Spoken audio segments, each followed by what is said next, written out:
Have you ever been made to feel so small by your own family that you almost disappeared?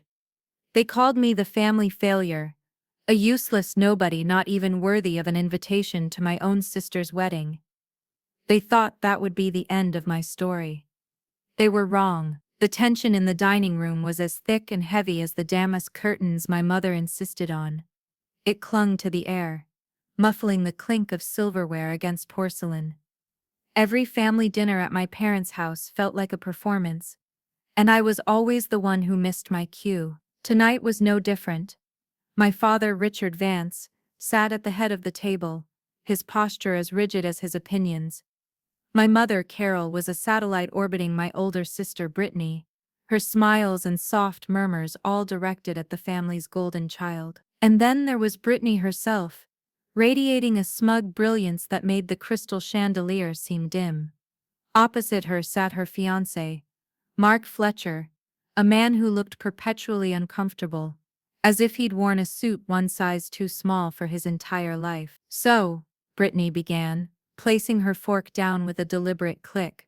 She surveyed us, a queen addressing her court. "Mark and I have made a decision. We've booked the venue." My mother gasped, her hand flying to her chest. "Oh, darling! Where?" Brittany's smile widened, a slow, predatory curving of her lips. "The Orchid Grove Estate." A collective intake of breath. The Orchid Grove was the stuff of local legend. A sprawling Gatsby-esque resort, with rolling hills, a private lake, and gardens that looked like they'd been painted by Monet. It was impossibly expensive, a place for CEOs and old money. "Oh, Brittany, that's wonderful," I said, my voice genuine. For a fleeting moment, the tension in my chest eased. This was happy news. I could be happy for her. "I can't wait to see it. It's going to be the wedding of the year," my father boomed, his chest puffing out with pride. He looked at Brittany as if she'd just cured a disease. Only the best for my girl. Fueled by a naive desire to be part of it, to contribute something of value, I leaned forward. "Brittany, that's amazing. Hey, I'd love to design your invitations. As a wedding gift, I've been working on some new calligraphy styles." And the laughter that erupted from my sister was not joyful. It was a sharp, barking sound that cut right through me. It was a sound designed to belittle, to mock. My mother tittered along with her, a nervous, high-pitched echo. My father just smirked into his wineglass. I watched Mark, the enabler, who just stared down at his plate, his knuckles white as he gripped his fork. He wouldn't meet my eyes. "Oh, Scarlett," Brittany said, wiping a fake tear from her eye. "Sweetie, no, just no. We need professional work for a venue like the Orchid Grove, not your little hobbies." The word hobbies hung in the air, coated in poison. My freelance graphic design business, the one I poured my soul into, the one that barely paid my rent, but gave me purpose, reduced to a childish pastime. "It's not a hobby," I said, my voice smaller than I wanted it to be. "It's my job." My mother jumped in, her tone dripping with false concern. "Scarlett, don't embarrass your sister. She has standards. We can't have invitations that look like they were made in a basement." "Her apartment is basically a basement," my father added, not even looking at me. He was speaking to Brittany, as if I weren't even there. "I don't know why you even bothered dropping out of business school. Look where it got you. You're a failure, Scarlett. A complete and utter failure." Each word was a physical blow. Failure, the word they'd branded me with for years. I looked down at my hands, at the faint ink stains on my fingers. I saw the hours of work, the passion, the struggle. They saw nothing. I felt tears welling up, hot and sharp, and I fought them back. I would not give them the satisfaction. I pushed my chair back, the legs scraping against the polished floor. "I think I should go," I mumbled. Brittany held up a hand, stopping me. Her face had gone cold, her earlier mockery replaced with a chilling seriousness. "Actually, I'm glad you brought this up. Mom, Dad, we need to talk about Scarlett's involvement, or lack thereof." She let the silence hang for a moment, before delivering the final, killing blow. Honestly, she said, her voice devoid of any emotion, it's better if you're not there at all. The wedding is a high-class event. We can't have you looking so poor and depressing everyone. You're officially excluded, banned, excluded, kicked out of my own sister's wedding. I stared at her, my mouth hanging open, unable to form a word. I looked at my parents for some sign of protest, some flicker of parental defense. There was nothing. My father nodded in agreement.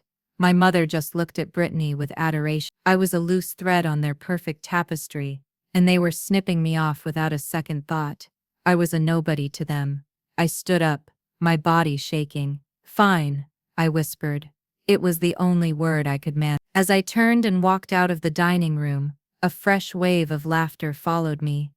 It wasn't just Brittany's this time. It was my mother's, and the deep, rumbling chuckle of my father.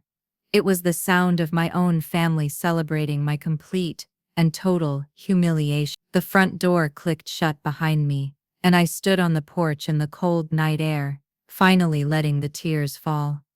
They thought that was the end of my story. They were so wrong.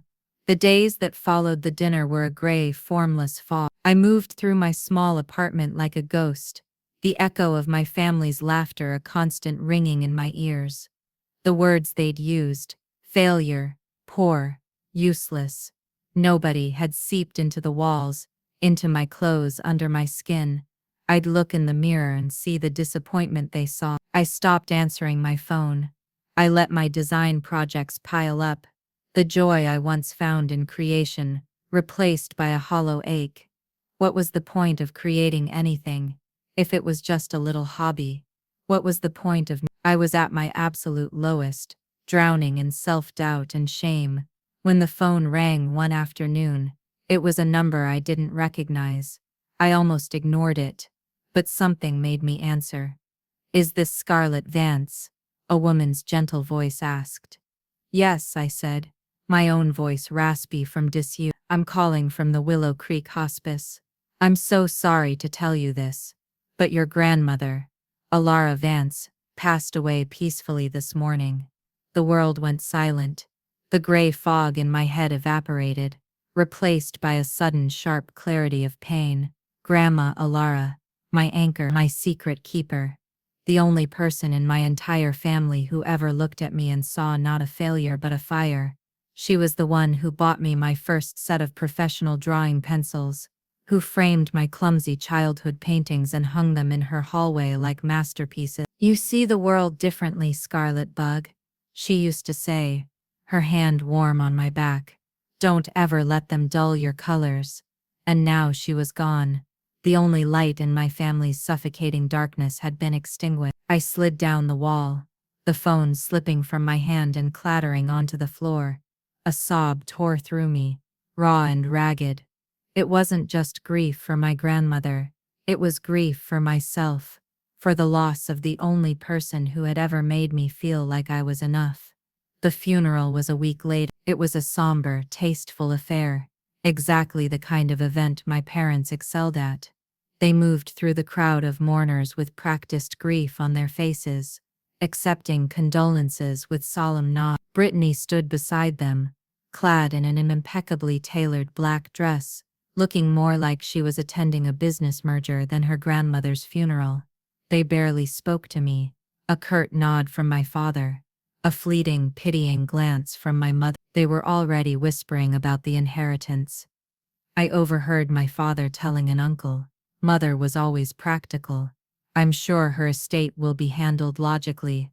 Logically was their code word for everything goes to Britain. I stood by myself near a large weeping willow, tracing the patterns in the bark. I felt completely and utterly alone, an island in a sea of my own relatives. Brittany finally approached me, not out of comfort, but out of a need to land one more jab. "I see you managed to find something black to wear," she said, her eyes scanning my simple dress with disdain.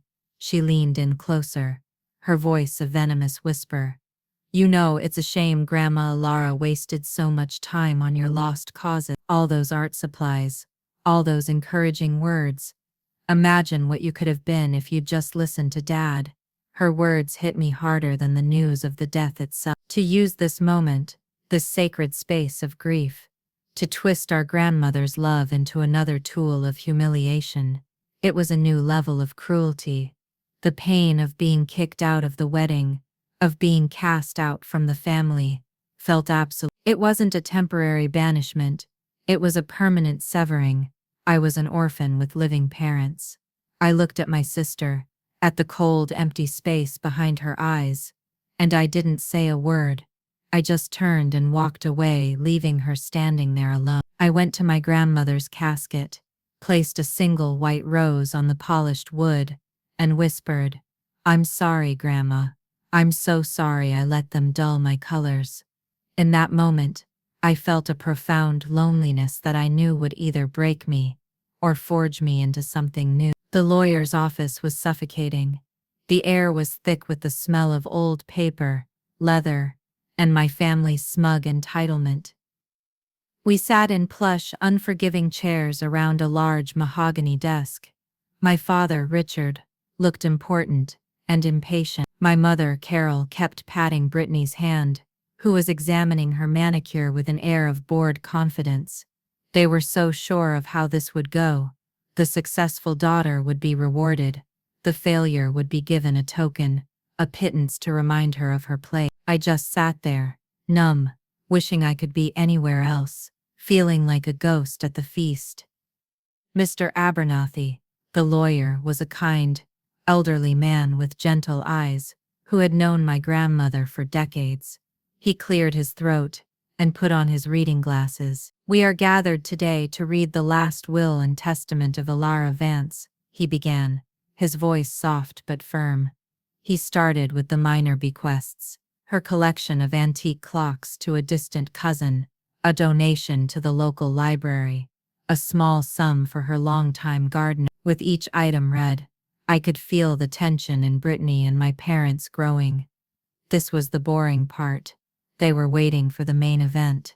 "And now," Mr. Abernathy said, pausing to take a sip of water, "we come to the main estate." A heavy silence descended upon the room. My father leaned forward slightly. Brittany finally looked up from her nails, a flicker of anticipation in her eyes. This was it, the validation of her entire life, the final confirmation that she was the chosen one. "The contents of all savings and checking accounts," Miss Abernathy read, "all stock portfolios, including controlling shares in Vance Textiles, and the deed to the property at 451 Crestview Lane, along with all its contents, are to be left in their entirety to—" He paused, looking over his glasses directly at me, "my granddaughter, Scarlett Annalise Vance." The silence that followed was not quiet. It was a screaming, deafening void. I think my heart actually stopped. I stared at Mr. Abernathy, certain I had misheard him, but he was still looking at me, a small, knowing smile on his lip. Then the void shattered.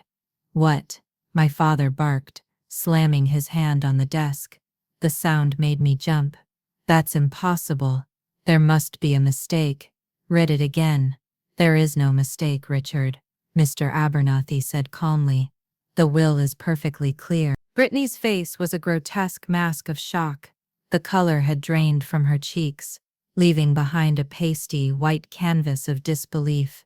Her mouth opened and closed, but no sound came out. My mother just stared, her eyes wide, darting between me and the lawyer, as if she couldn't compute what was happening. They were all completely and utterly shocked.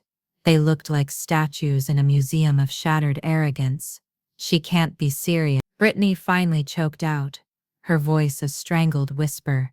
"Scarlett? She can't even manage her own rent. She'll run it all into the ground in a month." Alara was of sound mind and body when she signed this will. "It is ironclad," the lawyer stated, his tone leaving no room for argument. He then picked up a separate, smaller envelope. She also left a personal letter, to be read aloud. It is addressed only to Scarlett. He opened the letter and began to read. My grandmother's voice, the one I longed to hear again, filled the room through him. My dearest Scarlett, he read, and I leaned forward, hanging on every word. If you are hearing this, it means I am gone, but my faith in you remains. They never saw the fire in you, my girl. They were too blinded by their own reflections. They mistook your quiet observation for weakness, your artistic soul for a lack of ambition. They were wrong. This is not a gift. It is a tool. It is the soil and the seed. I am giving you the power to escape their shadows, to build a life so beautiful and so strong that their judgment can never touch you again. This is your power, Scarlet Bug. Use it. Show them all the brilliant colors you see. Tears streamed down my face, but they weren't tears of sadness. They were tears of validation, of love, of a hope I thought had died. In that moment, I felt my grandmother's presence wrapped around me like a warm blanket. The family's shock had now curdled into pure, unadulterated rage. They were speechless, their faces contorted with fury. My father looked like he was about to have a stroke, his face a blotchy, furious red. Brittany was shaking, her hands clenched into tight fists on her lap. They were staring at me, not as their daughter or sister, but as a thief who had stolen their birthright. Legally, there was nothing they could do, and they knew it. I walked out of that office, not as a failure, but as a woman with a secret weapon and a mission from the only person who ever truly believed in me. The victory in the lawyer's office felt like a distant dream. The reality was much harsher. An inheritance of that size wasn't a simple bank transfer. It was a tangled web of assets, stocks, and legal procedures that moved at a glacial pace. So for months I was a secret heiress who was flat broke. I was still living in my tiny drafty apartment, the one my mother called a basement. I was still eating instant noodles for dinner, the salty broth a constant reminder of my financial desperation. The irony was suffocating. I had been given this incredible power by my grandmother, and I was terrified. I was going to fail her. The weight of her faith felt heavier than any insult my family had ever thrown at me. Every night, I'd lie awake staring at the water stains on my ceiling, my stomach churning with anxiety. Was I smart enough for this? Strong enough? Or were they right all along? One Tuesday afternoon, I couldn't stand being cooped up with my own thoughts anymore. I needed to see the world I was supposed to be entering, to feel its energy, to prove to myself it was real. On a whim, I put on my one good blazer and took the bus downtown to a high-end property auction being held in the ballroom of a luxury hotel. The room was filled with men in expensive suits and women with perfectly coiffed hair. I felt like an imposter, a little girl playing dress-up. I found a seat in the back, trying to make myself invisible. They were auctioning off commercial properties, office buildings, retail spaces, a small hotel. I listened intently to the auctioneer's rapid-fire speech and the confident, decisive bids from the floor. Then, a property came up that caught my eye. It was an old, slightly run-down warehouse in a developing part of the city. The pictures showed cracked windows and overgrown weeds. The bids were sluggish. Terrible location, no foot traffic. The man next to me grumbled to himself. He was older, with a mane of silver hair, a weathered face, and a gruff expression. He wore a simple but obviously expensive tweed jacket. "No, you're wrong," I whispered, more to myself than to him. "The city just approved a new light rail station 3 blocks from there, and that empty lot across the street is zoned for mixed-use residential. In 2 years this won't be a terrible location. It'll be the center of a new neighborhood." I had read about it in a city planning report, a detail I'd filed away in my head because I found urban development fascinating, one of my little hobbies. The man turned his head and looked at me, really looked at me, for the first time. He didn't scoff or dismiss me. Instead, one of his eyebrows shot up in surprise. "And how would a kid like you know that?" he asked, his voice a low rumble. It wasn't mean, it was genuinely curious. I felt a blush creep up my neck, but I met his gaze. I read the Municipal Planning Board's quarterly report. It's public information, if you know where to look.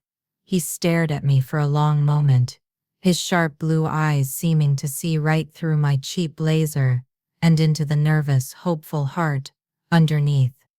A slow smile spread across his face, crinkling the corners of his eyes. "I'll be damned," he chuckled. "I own half the buildings on this block, and even I missed that report." He extended a large, weathered hand. "Jackson Cole." The name hit me like a jolt of electricity. Jackson Cole wasn't just some rich guy. He was a legend, a semi-retired hotel magnate who had built an empire from nothing.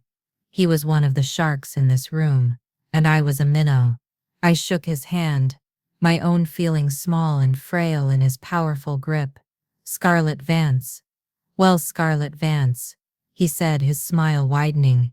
"You've got a good eye." For the first time since my grandmother had passed, a genuine warmth spread through my chest.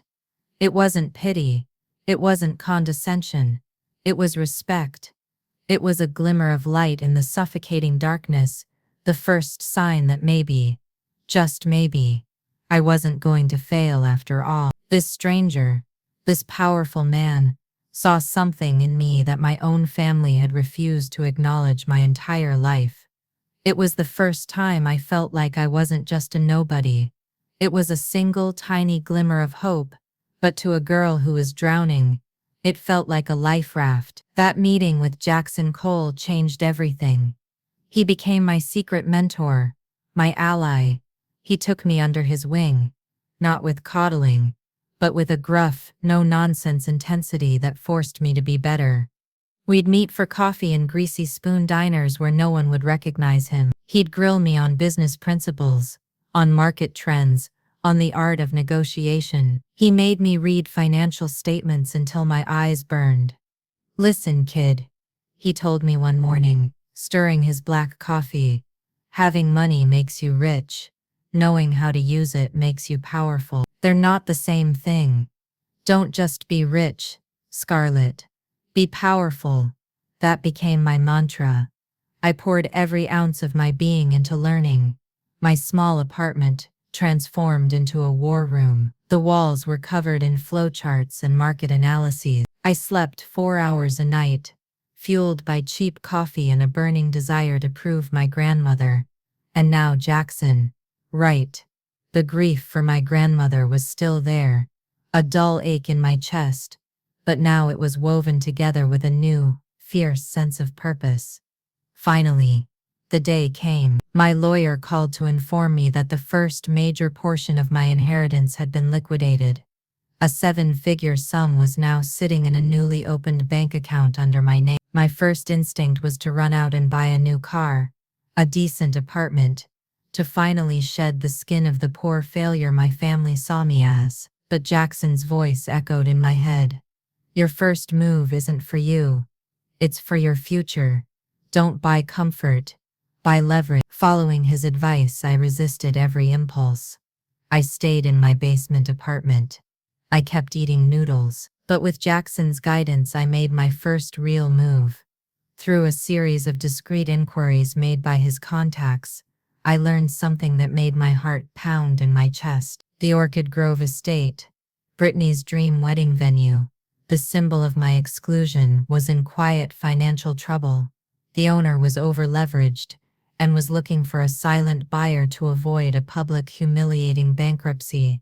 A plan began to form in my mind. It was terrifying. It was audacious. It was brilliant. It felt like something straight out of a movie.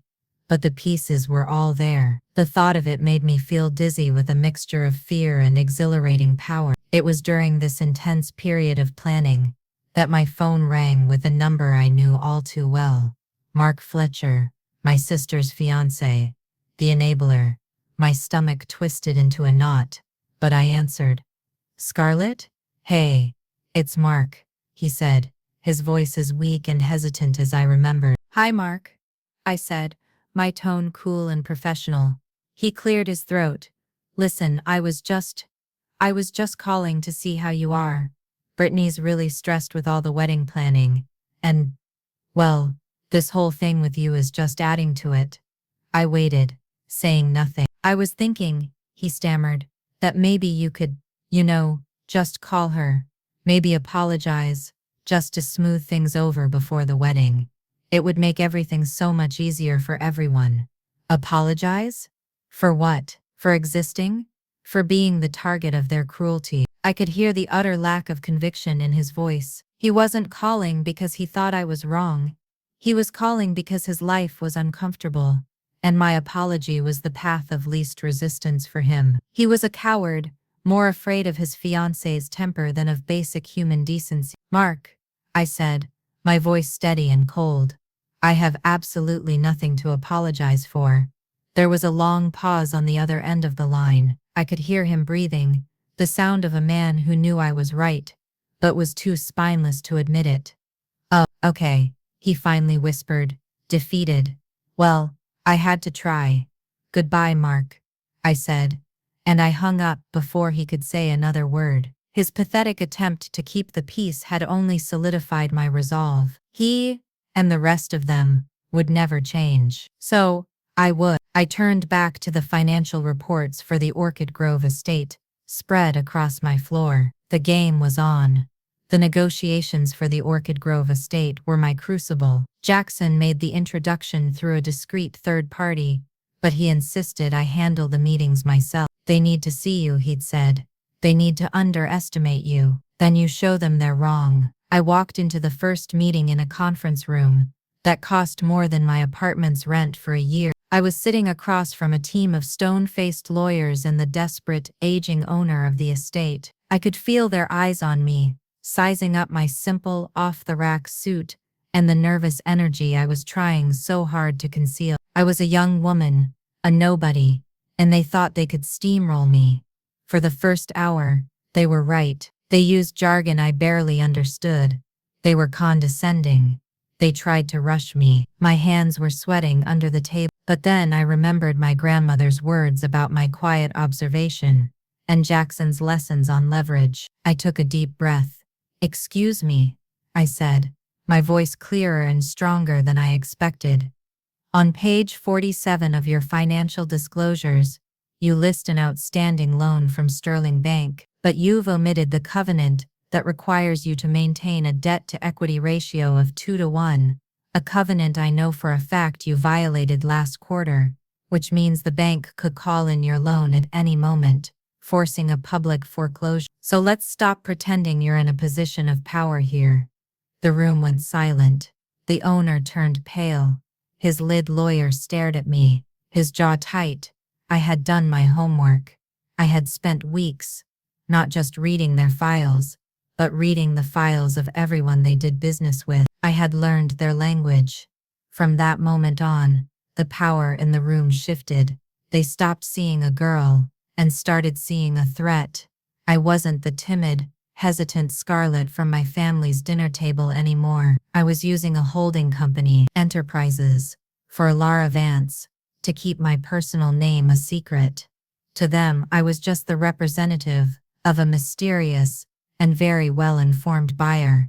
I was becoming a founder, a businesswoman. My life became a blur of 18-hour days. I'd spend my days in negotiations and my nights studying, strategizing, talking through every detail with Jackson. He was my rock, my ally. He never gave me the answers, but he always asked the right questions to help me find them myself. The exhaustion was bone deep, a physical ache in my muscles, and a constant thrumming behind my eyes. I lived on black coffee and the memory of my family's laughter. But something strange was happening. The sharp, bitter sting of their words was fading. It was being replaced by the thrill of the chase, the adrenaline of building something, the pure, intoxicating feeling of competence. The revenge was still the spark, but the ambition was now the fire. I wasn't just tearing their world down, I was building my own. The deal was on the table, a final offer, a final price.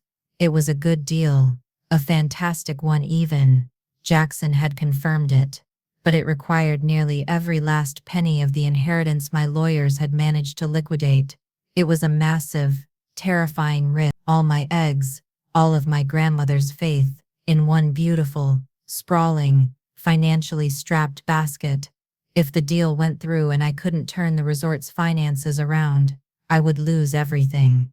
I would be worse than broke. I would be a failure on a scale my father could only dream of. I would have proven them right. The weight of that possibility was crushing. For 2 days I couldn't eat. I couldn't sleep. I paced my tiny apartment, the final contract sitting on my small kitchen table like a bomb. Am I crazy? A voice in my head screamed. Is this all worth it? Is this elaborate revenge scheme worth gambling away the gift my grandmother gave me? I was so close to calling my lawyer and backing out to just taking the money and disappearing, living a quiet, comfortable life, far away from my family and their poison. That night, unable to sleep, I was scrolling mindlessly through my phone, a habit I had picked up to numb my racing thoughts. And then I saw it. A friend of Brittany's had posted a photo on social media. It was a picture of Brittany's wedding invitation, the real one, the one I was never meant to see. It was exquisite, thick, cream-colored cardstock with gold foil lettering and a delicate laser-cut orchid design. It was professional. It was perfect. It was everything my own work wasn't. A familiar pang of hurt, sharp and deep, shot through my chest. For a moment, I was right back at that dinner table feeling small and worthless. But then I made the mistake of looking at the comments. There were dozens of fawning replies about how beautiful it was, how they couldn't wait for the wedding of the century. And then, I saw a comment from my own mother, Carol Vance. Her comment read, "It's even more beautiful in person. So excited for the big day. So glad we don't have to worry about Scarlett bringing everyone down with her gloomy presence." That was it.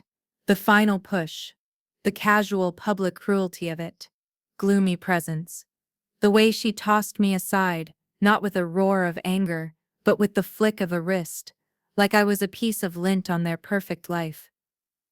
All my hesitation, all my fear, evaporated in a flash of cold, clear resolve. This wasn't just about revenge anymore. This was about justice. This was about taking the beautiful life my grandmother had given me and refusing to let their darkness tarnish it. They thought I was a gloomy presence. I was about to become a storm. My hand was steady as I picked up my phone. I didn't even wait for the sun to rise. I called my lawyer's emergency line. He answered, his voice thick with sleep. "Scarlett, is everything all right?" "It's more than all right, Robert," I said, my voice calm and certain. "We're closing the deal. Today." The signing was an out-of-body experience. I sat in a sterile boardroom, a mountain of paperwork in front of me. With each signature I could feel the ground shifting beneath my feet. When the final page was signed and the deeds were notarized, my lawyer, Robert, slid a thick leather-bound folder across the table to me. The gold lettering on the front was simple: property deed, the Orchid Grove estate. I ran my fingers over the words. It was real. It was mine. My first act as the new owner was not to pop a bottle of champagne or to call Jackson in triumph. It was to drive to the estate. As I pulled through the grand wrought iron gates, I felt a tremor of something powerful and profound. This was the place I was banned from, the place I wasn't good enough for, and now I owned it all. The rolling green lawns, the sparkling lake, the magnificent main building that looked like a palace. I walked into the lobby and asked for the venue manager. A man in his 40s with a kind face and a worried expression approached me. "Can I help you, miss?" he asked. His name tag read David. "David," I began, my voice steady. "My name is Scarlett. I represent EV Enterprises, the new owners of the Orchid Grove." His eyes widened slightly, but he remained professional. "I see. Welcome. We weren't expecting anyone until next week. This is all very sudden." I understand, I said, and I want to assure you that for now all operations will continue as normal. Your staff is safe. However, there is one upcoming event I'd like to discuss. The Vance wedding. He nodded, pulling up the file on his tablet. Yes, in 2 weeks. The bride has been very particular. A small, humorless smile touched my lips. I'm sure she has. The wedding will proceed exactly as planned. All of their requests will be honored, with one small change. A change? He asked, looking concerned. Yes, I said, meeting his gaze directly. I will be on site personally to oversee the entire event. From guest arrival to the last dance, I want to ensure everything is perfect for the bride. David looked confused, and I couldn't blame him. It was highly unusual for an owner to be so hands-on with a single event. But he just nodded. Of course, ma'am. As you wish. After he left, I took a walk. I walked the grounds of my resort. I stood by the lake where Brittany's ceremony was set to take place. I walked through the grand ballroom, imagining it filled with guests who had no idea who was truly hosting them. With every step, I felt the ghost of the humiliated girl I used to be fading away. She was being replaced by someone else, someone stronger. I felt my grandmother's spirit with me, not as a sad memory but as a proud, powerful presence. This wasn't just a business acquisition, it was a reclamation. I was no longer a loser, a nobody, or a failure. I was the boss, I was the queen, and I had just taken my castle. The day of the wedding arrived, bright and painfully beautiful. The sky was a perfect, cloudless blue. The grounds of the Orchid Grove estate gleamed, every flower seeming to bloom just for the occasion. I stood near the grand, columned entrance, not hiding in an office, but right out in the open. I wasn't dressed to blend in. I wore a custom-made dress in a deep sapphire blue. It was simple, elegant, and it radiated a quiet power. My hair was styled. My makeup was flawless. I was not the gloomy, poor relation they had banished. I was the picture of success. I watched as the guests began to arrive, a parade of luxury cars and expensive outfits. They handed their keys to my valets, walked up the stone steps of my estate, and smiled at me politely, assuming I was a high-level event coordinator. I returned their smiles, a calm, serene host. Then, I saw it. My father's black Mercedes, polished to a mirror shine, pulled up to the front. The valet opened the door and my mother Carol emerged, preening in a pale pink dress that was a little too young for her. My father got out the other side, looking smug and important, and then, the back door opened, and Brittany stepped out. She was a vision in white, a storm of lace and silk. She looked like a queen, and she knew it. She took a deep breath of what she thought was her air, on what she thought was her day, at what she thought was her venue. And then she saw me. All three of them froze. It was like a movie scene, where the projector jams on a single frame. The smiles vanished, replaced by identical masks of shock and disbelief. Brittany's perfectly made-up face twisted into a snarl of pure fury. "What are you doing here?" she hissed, her voice a low, venomous whisper that carried in the quiet afternoon air. She took a step towards me, her billion-dollar dress dragging on the pristine pavement.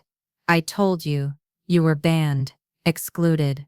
Her voice was rising with every word. Several guests who were walking up the steps paused to look, their curiosity piqued by the unfolding drama. I saw among them a man I recognized from my father's business functions, Mr. Harrison Davenport, the neutral observer. He was my father's most important business associate, a man whose opinion my father valued more than his own family's. Miss Davenport raised an inquisitive eyebrow, watching the scene with a detached interest. My father, seeing that he had an audience, went into full-blown patriarch mode. He marched towards me, his face turning a blotchy red. "Security," he bellowed, his voice echoing across the manicured lawns. "Security. Get this pathetic failure out of here. She's trespassing. I want her removed immediately. I didn't flinch. I didn't move. I just stood there, my hands clasped calmly in front of the public humiliation they had always threatened me with. The one my mother had been so glad to avoid was finally happening. They were trying to have me kicked out, to call me a loser in front of everyone. But the ground beneath my feet was my own. The air they were breathing belonged to me. The tables weren't just turning, they were about to be flipped over entirely. Brittany, emboldened by my father's rage, took her own drama to the next level. She pointed a shaking, perfectly manicured finger at me, her face a mask of theatrical outrage. "I am the bride," she shrieked, her voice cracking with fury. The sound was shrill, ugly, and it carried across the entire front lawn. Guests were openly staring now, their polite chatter dying down to fascinated whispers. "This is my wedding. I will not have it ruined by her. Get her out. Get this useless girl out of my wedding." A young security guard, hired for the event, started to approach me hesitantly. He looked confused and intimidated, caught between a screaming bride and a woman who stood as still and calm as a statue. He took a tentative step forward. "Miss, I'm going to have to ask you to," but he never finished his sentence. At that exact moment, David, the venue manager, came walking briskly through the main doors. He had a clipboard in his hand and a serious, professional expression on his face. He saw the commotion immediately. Brittany whirled on him, seeing him as her salvation. "David," she screamed, pointing her trembling finger at me again. "Thank God, this person is trespassing. She was explicitly banned from this event. I want her arrested.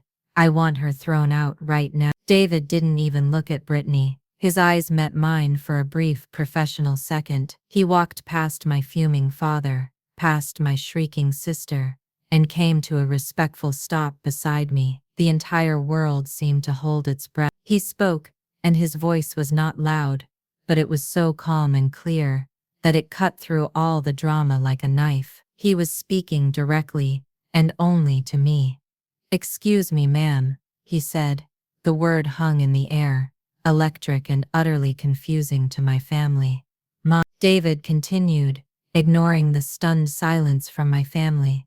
"Everything is ready for the reception, as you instructed. The champagne is chilled, the orchestra is in place, and your private table is prepared with the view of the lake you requested. We are ready to begin whenever you are." The world stopped.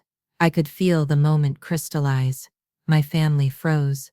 They were perfectly still, their mouths hanging open, their eyes wide with a dawning, horrified confusion. I watched my father's jaw, which had been set in a hard line of righteous anger, literally drop. His whole face seemed to sag with disbelief.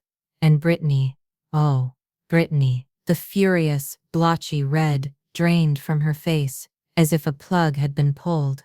In its place was a stark, ghostly white. Her skin was the color of her dress, her dark lipstick a slash of horror on a bloodless canvas. She stared at David, then at me, then back at David. The gears in her mind were grinding, trying to process information that simply did not compute. "Ma'am?" she finally stammered, the single word a weak, pathetic puff of air.